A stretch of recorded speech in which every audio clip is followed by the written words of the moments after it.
UP में अवैध बूचड़खाने बंद करा रही बीजेपी सरकार ने नॉर्थ ईस्ट के तीनों राज्यों में बीफ और गौवध को खुली छूट देने का ऐलान किया है। बीजेपी ने कहा कि मेघालय, मिजोरम और नागालैंड में उनकी सरकार आई तो बीफ पर बैन नहीं लगेगा।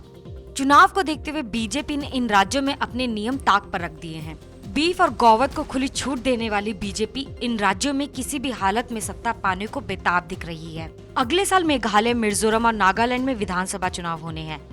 चुनाव को देखते हुए बीजेपी ने अपना पैंतरा बदला है। बीफ और गौवध को खुली छूट देकर बीजेपी ने राज्यों के लोगों को लुभाने का सिलसिला अभी से शुरू कर दिया है। बीजेपी इन राज्यों में किसी भी हालत में सत्ता में आने को बेताब दिख रही है।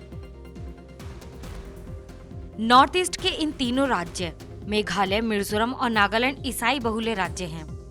यहाँ के बाशिंदे बीफ खुले तौर पर खाते हैं। कुछ लोगों ने माना कि यूपी बीफ बंदी का असर इन राज्यों पर भी पड़ सकता है। नागालैंड बीजेपी अध्यक्ष ने सफाई दी और खुले तौर पर कहा, यूपी के शेल्टर हाउसेस पर लगाई गई पाबंदी का असर मेघालय पर नहीं पड़ेगा।